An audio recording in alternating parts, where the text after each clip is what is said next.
Friends, आज मैं आपके लिए भारतीय राष्ट्रीय आंदोलन का प्रश्न संग्रह भाग 3 लेके आया दोस्तों, जो आपके यूपी पुलिस का जो री एग्जाम होने वाला है दोस्तों, इसके लिए ये क्लास बहुत ही महत्वपूर्ण रहेगी दोस्तों। साथ ही दोस्तों, इसमें जो मैंने क्वेश्चन लिए हैं, वेरी इंपोर्टेंट क्वेश्चन लिए हैं। इसके अलावा अगर आपको फ्री पीडीएफ चाहिए दोस्तों, अगर आपको इसकी फ्री पीडीएफ चाहिए तो आप हमारे टेलीग्राम ग्रुप ज्वाइन करके प्राप्त कर सकते हैं दोस्तों, क्योंकि यूपी पुलिस काउंसिल का जो एग्जाम होने वाला है दोस्तों, ये जून में होने वाला है। कब होने वाला? जून में होने वाला। इसके लिए जो है दोस्तों कठिन परिश्रम करेंगे, जिससे जो है सफलता प्राप्त कर सकें। इसमें जो भी मैंने क्वेश्चन लिए बहुत ही इंपोर्टेंट क्वेश्चन हैं। अब आइए वीडियो को शुरू करते हैं। वीडियो को अंत तक देखिएगा, क्योंकि यह क्लास आपके लिए बहुत ही महत्वपूर्ण रहेगी दोस्तों। पहला क्वेश्चन है हमारा, बाल गंगाधर तिलक को फादर ऑफ इंडियन अनरेस्ट किसने कहा था? तो दोस्तों, बाल गंगाधर तिलक को फादर ऑफ इंडियन अनरेस्ट जो है वैलेंटाइन चिरोल ने कहा था। किसने कहा था? वैलेंटाइन चिरोल ने कहा था। ऑप्शन ए हमारा राइट आंसर हो जाएगा। इंडियन नेशनल कांग्रेस के डेलीगेट्स को चाय पार्टी का आमंत्रण किसने दिया? तो दोस्तों, ये लॉर्ड डफरिन ने दिया था। किसने दिया था? लॉर्ड डफरिन ने जो है दोस्तों डेलीगेट्स को चाय पार्टी का आमंत्रण दिया था। Option B is the right answer. प्रारंभिक कांग्रेस का नेतृत्व किसके हाथों में था? तो प्रारंभिक कांग्रेस का जो नेतृत्व था दोस्तों, वह उदारवादियों के हाथों में था। किसके? उदारवादियों के हाथों में था। ऑप्शन बी हमारा राइट आंसर हो जाएगा। हमारा रोम रोम राजभक्त है, यह किसने कहा था? तो हमारा रोम रोम राजभक्त है, यह नारा दादा भाई नौरोजी ने दिया था। किसने कहा था? दादा भाई नौरोजी ने कहा था कि हमारा जो रोम रोम है ये राजभक्त है दोस्तों। Option is the right answer. Bharat की गरीबी को हटाने के लिए उदारवादियों ने कौन सा प्रमुख उपाय सुझाया था? तो दोस्तों, इन्होंने जो उपाय सुझाया था उसमें यह था कि आधुनिक उद्योगों को तेजी से विकास किया जाए। जो हमारे आधुनिक उद्योग हैं, इन्हें क्या क्या तेजी से विकास किया जाए, जिससे कि भारत की गरीबों को क्या है दूर किया जा सके। निष्क्रिय विरोध के सिद्धांत के जनक कौन थे? तो निष्क्रिय विरोध के सिद्धांत के जो जनक थे दोस्तों, वे अरविंद घोष थे दोस्तों। कौन? अरविंद घोष जो है निष्क्रिय विरोध के जनक माने जाते हैं। Option D is the right answer. वे न तो स्वतंत्र भारत का सपना दे सके और ना भी विचार, यह वक्तव्य किससे, यानी ये जो है वक्तव्य, यानी ये किसने कहा था दोस्तों? तो दोस्तों, ये उदारवादी लोगों ने कहा था। किसने कहा था? उदारवादी लोगों ने कहा था कि वे ना तो स्वतंत्र भारत का सपना दे सके और ना ही विचार का। तो ऑप्शन सी हमारा राइट आंसर हो जाएगा। उनकी देशभक्ति का राजभक्ति से मेल हो जाने के कारण देशभक्ति आंशिक रह गई है, एक वक्तव्य किसका, यानी यह कथन किसका है दोस्तों? तो यह कथन भी किसका? उदारवादी लोगों का ही है। Option B is the right answer. भारतीय लोगों में उग्र राष्ट्रवाद की भावना पैदा करने वाली प्रमुख घटना क्या थी? तो दोस्तों, इसकी जो प्रमुख घटना थी वह वर्ष 1905 में रूस पर जापान की विजय। ऑप्शन सी हमारा राइट आंसर। कांग्रेस मंच से स्वराज शब्द का उद्घोष कब हुआ था? यानी स्वराज शब्द की मांग जो है सर्वप्रथम कब हुई थी दोस्तों? तो ये 1906 में दोस्तों। कब? वर्ष 1906 में जो है सर्वप्रथम स्वराज शब्द का हुआ था। कांग्रेस संगठन उदारवादी और उग्रवादी गुटों का कब विभाजित हुआ था? तो दोस्तों, इसका वर्ष 1907 में किया गया था। कब किया था? 1907 में जो है उदारवादी उग्रवादी गुटों में विभाजन हुआ था। साथ ही दोस्तों 1916 में दोस्तों, कब? 1916 में जो है फिर से इनका मिलन हो गया था। केसरी और मराठा समाचार पत्र किसने निकाले हैं? तो केसरी और मराठा समाचार पत्र जो दोस्तों बाल गंगाधर तिलक ने निकाले थे। किसने? बाल गंगाधर तिलक ने जो है केसरी और मराठा समाचार पत्र निकाले थे।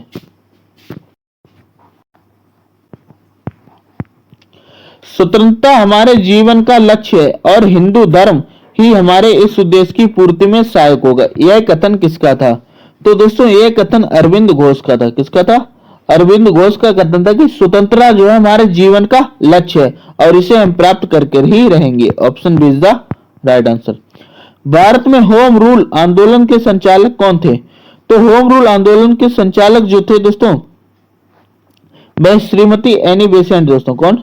श्रीमती एनी बेसेंट तथा लोकमान्य तिलक जो है होम रूल आंदोलन के संचालक थे। Option B is the right answer.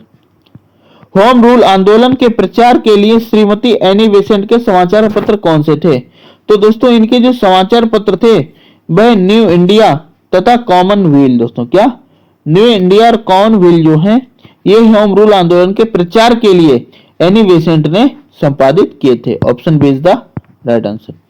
मैं तो एक भारतीय टमटम हूं जिसका कार्य सोते ही भारतीयों को जगाना है, ये कथन किसका है? तो दोस्तों ये कथन जो है श्रीमती एनी बेसेंट जी का था। किसका था? श्रीमती एनी बेसेंट जी का था। खिलाफत आंदोलन की सबसे बड़ी कमजोरी क्या है? तो दोस्तों खिलाफत आंदोलन की सबसे बड़ी कमजोरी थी वह धर्म के साथ राजनीति को मिलाना। अगर आप धर्म के साथ राजनीति को मिला देंगे तो आंदोलन कोई बड़ा नहीं होगा, वह बहुत कमजोर हो जाएगा। हंटर समिति नियुक्त कब की गई थी? तो हंटर समिति जो नियुक्त की गई थी दोस्तों वह जलियांवाला जो बाग हत्याकांड हुआ था उसकी जांच के लिए। दोस्तों कौन सी? जलियांवाला बाग जो अमृतसर में हुआ था दोस्तों, इसकी जांच करने के लिए हंटर समिति की नियुक्ति की गई थी। Option C is the right answer. 1857 के विद्रोह के नायक कुंवर सिंह किससे संबंधित हैं? तो दोस्तों कुंवर सिंह जो है बिहार से दोस्तों, कहां? बिहार की क्रांति से संबंधित हैं। Option A is the right answer. दिसंबर 1920 का कांग्रेस का नागपुर अधिवेशन क्यों महत्वपूर्ण था दोस्तों? तो दोस्तों ये अधिवेशन इसलिए महत्वपूर्ण था क्योंकि इसके अध्यक्ष विजय राघवाचार्य थे। Option is the right answer. असहयोग आंदोलन का सर्वाधिक महत्व क्या था? तो दोस्तों असहयोग आंदोलन का जो सर्वाधिक महत्व वह था कि इसने राष्ट्रीय आंदोलन को जन आंदोलन की ओर उन्मुख किया। किसने दोस्तों? असहयोग आंदोलन ने। तो ऑप्शन बी वाला हमारा राइट आंसर हो जाएगा। स्वराज पार्टी की स्थापना का प्रमुख कारण क्या था? तो स्वराज पार्टी की स्थापना का जो दोस्तों प्रमुख कारण था वह असहयोगों को कैंसिलेशन तक पहुंचाना, यानी असहयोगों को कैंसिलेशन तक पहुंचाना यह स्वराज पार्टी का मुख्य सपना था। केंद्रीय व्यवस्थापिका में स्वराज पार्टी के नेता कौन थे? तो केंद्रीय व्यवस्थापिका में स्वराज पार्टी के जो नेता थे दोस्तों पंडित मोतीलाल नेहरू थे। कौन? पंडित मोतीलाल नेहरू थे। ऑप्शन सी हमारा राइट आंसर है। हम शेर को उसकी माद में पराजित करेंगे, यानी हम शेर को उसकी माद में पराजित करेंगे, ये किसने कहा था? ये चित्तरंजन दास जी ने कहा था। किसने कहा था? चित्तरंजन दास जी ने कहा था। Option B is the right answer. मेरे लिए धर्म के बिना राजनीति एक मृत्यु जाल के समान है क्योंकि यह आत्मा को मार देती है, ये कथन किसने कहा था दोस्तों? तो दोस्तों ये कथन जो है महात्मा गांधी जी ने कहा था। किसने कहा था? महात्मा गांधी जी ने कहा था कि मेरे लिए धर्म के बिना राजनीति एक मृत्यु जाल के समान है। मेरे लिए अहिंसा स्वराज से भी पहले है। मेरे लिए अहिंसा स्वराज से भी पहले है, यह कथन चित्तरंजन दास जी का था। किसका था? चित्तरंजन दास जी का था। Option C is the right answer. Doctor Rajendra Prasad के अनुसार पाकिस्तान के जनक कौन थे? तो पाकिस्तान के जनक जो है दोस्तों भाई लॉर्ड मिंटो जो है पाकिस्तान के जनक है। किनके अनुसार? डॉक्टर राजेंद्र प्रसाद के। डॉक्टर राजेंद्र प्रसाद स्वतंत्र भारत के प्रथम राष्ट्रपति चुने गए थे। ऑल इंडिया मुस्लिम लीग की स्थापना कब की गई थी? तो ऑल इंडिया मुस्लिम लीग की स्थापना वर्ष 1906 में की गई थी। कब की गई थी? 1906 में की गई थी। और 1906 में ही कांग्रेस के जो दो दल थे दोस्तों उनका अलग अलग होता। सोम प्रकाश समाचार पत्र किसने शुरू किया था? तो सोम प्रकाश समाचार पत्र जो है दोस्तों राजा राम मोहन राय ने किया था। किसने किया था? राजा राम मोहन राय ने इसका प्रतिपादन किया था। Option C is the right answer. Mahatma Gandhi ने भारत में सर्वप्रथम सत्याग्रह कहां से आरंभ किया था? तो महात्मा गांधी ने जो सर्वप्रथम जो सत्याग्रह प्रारंभ किया था चंपारण में किया था। कहां किया था? चंपारण में किया था। किसके? रामचंद्र शुक्ल दोस्तों। किसके? रामचंद्र शुक्ल के आग्रह पर जो है दोस्तों ये बिहार गए थे। बिहार में जो चंपारण किसानों के लिए जो नील की खेती के लिए इन्होंने पहला सत्याग्रह आरंभ किया था। प्रथम विश्व युद्ध के दौरान सक्रिय होने वाले गदर क्रांतिकारियों का आधार स्थल क्या था? तो इनका जो आधार स्थल था दोस्तों वह उत्तरी अमेरिका था दोस्तों। क्या था? उत्तरी अमेरिका था। Option B is the right answer. The story of the integration of the Indian states किसने लिखी है? तो दोस्तों यह पुस्तक जो है कृष्ण मेनन के द्वारा रचित है। किसके? कृष्ण मेनन के द्वारा रचित है। वंग भंग का सही उद्देश्य क्या है? तो वंग भंग का जो सही उद्देश्य है दोस्तों वह राष्ट्रीय आंदोलन को कमजोर करना। क्या? राष्ट्रीय आंदोलन को कमजोर यह बंग भंग का सही उद्देश्य था। Option B is the right answer. किस गवर्नर जनरल की तुलना औरंगजेब से की जाती है? तो औरंगजेब से जो तुलना की जाती है वो लॉर्ड कर्जन की गई। किसकी? लॉर्ड कर्जन की द्वारा की जाती है। और लॉर्ड कर्जन की ने ही जो दोस्तों बंगाल विभाजन किया था। किसने किया था? बंगाल विभाजन जो है लॉर्ड कर्जन ने ही किया था। उग्रवाद की भावना को चरम सीमा पर पहुंचाने में किसका सर्वाधिक योगदान था? तो इसमें जो है दोस्तों लॉर्ड कर्जन का। दोस्तों किसका? लॉर्ड कर्जन का ही योगदान था जिसने उग्रवाद की भावना को चरम सीमा तक पहुंचाया था। Option is the right answer. 1916 में मुस्लिम लीग की नीति में परिवर्तन का प्रमुख कारण क्या था? तो 1916 में जो मुस्लिम लीग की नीति में परिवर्तन किया गया था उसमें जो है वंग विच्छेद का अंत। दोस्तों क्या? वंग विच्छेद का अंत। Option B is the right answer. Bharat छोड़ो प्रस्ताव कांग्रेस की किस बैठक में पारित हुआ था? तो भारत छोड़ो प्रस्ताव जो है दोस्तों कांग्रेस की वर्धा। दोस्तों कौन से? वर्धा बैठक में लिया गया था। भारत छोड़ो आंदोलन के समय गिरफ्तार कर गांधी जी को कहां रखा गया था? तो गांधी जी को जो भारत छोड़ो आंदोलन में के तहत गिरफ्तार किया गया था तो इनको पूना। दोस्तों कहां? पूना जेल में रखा गया था। Option C is the right answer. Bharat छोड़ो आंदोलन प्रारंभ करने का सर्वाधिक प्रमुख कारण क्या था? तो सर्वाधिक जो प्रमुख कारण था दोस्तों विश्व युद्ध में ब्रिटिश सरकार की शोचनीय स्थिति के अनुसार जो है भारत छोड़ो आंदोलन प्रारंभ करने का सर्वाधिक प्रमुख कारण था। Option C is the right answer. और ये 1942 में प्रारंभ किया गया था। 1922 की चौरी चौरा की घटना में कौन मारे गए थे? तो चौरी चौरी घटना जो हुई थी दोस्तों उसमें पुलिस। दोस्तों किसे?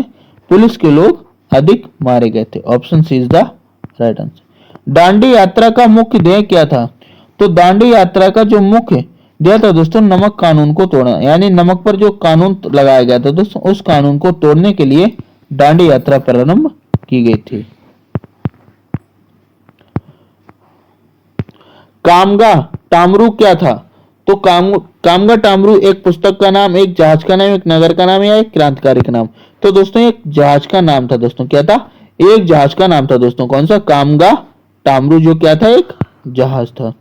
रानी लक्ष्मीबाई रेजिमेंट किसने बनाई थी?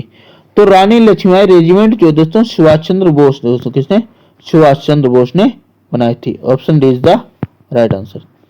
किस विद्रोह को बंकिम चंद्र चटर्जी ने अपने उपन्यास आनंद मठ में इसका उल्लेख करके प्रसिद्ध किया है? दोस्तों तो दोस्तों बंकिम चंद्र चटर्जी ने जो दोस्तों सन्यासी विद्रोह का उल्लेख करके उसको प्रसिद्ध किया था। Option D is the right answer. वर्ष 1613 में कांग्रेस ईस्ट इंडिया कंपनी को कहां एक कारखाना व्यापार स्थान स्थापित करने की अनुमति प्राप्त हुई थी? दोस्तों तो दोस्तों सूरत में। दोस्तों कहां? गुजरात के सूरत में जो है दोस्तों व्यापार स्थान स्थापित करने की अनुमति मिली थी। Option D is the right answer. वर्ष 1857 के विद्रोह के संदर्भ में किसे उसके मित्र ने धोखा दिया था जिसे अंग्रेजों द्वारा बंदी बनाकर मार दिया गया था? दोस्तों तो तात्या टोपे को। दोस्तों किसको? तात्या टोपे को। Option D is the right answer. भारतीय राष्ट्रीय कांग्रेस का वर्ष 1929 में लाहौर सम्मेलन जिसमें अंग्रेजों से पूर्ण स्वतंत्रता पाने का संकल्प अंगीकृत किया गया था ये किसकी अध्यक्षता में हुआ था? तो दोस्तों ये जवाहरलाल नेहरू। दोस्तों किसकी? जवाहरलाल नेहरू जी की अध्यक्षता में हुआ था। ऑप्शन सी हमारा राइट आंसर हो जाए। Lectures from Colombo to Almora की किस एक के अनुनों पर आधारित है? दोस्तों तो दोस्तों यह जो है स्वामी विवेकानंद। दोस्तों किसके? स्वामी विवेकानंद के अनुभव पर आधारित है। Option D is the right answer. सिपाही विद्रोह के समय भारत का गवर्नर जनरल कौन था? तो सिपाही विद्रोह के समय भारत का जो गवर्नर जनरल था यह लॉर्ड कैनिंग था। दोस्तों कौन? लॉर्ड कैनिंग जो है सिपाही विद्रोह के समय भारत का गवर्नर जनरल था। वर्ष 1939 में। दोस्तों कब? वर्ष 1939 में कांग्रेस छोड़ने के बाद सुभाष चंद्र बोस ने किस दल की स्थापना की थी? तो उन्होंने फॉरवर्ड ब्लॉक। दोस्तों किसके? फॉरवर्ड ब्लॉक दल की स्थापना सुभाष चंद्र बोस ने की थी। और कब की थी? वर्ष 1939 में की थी।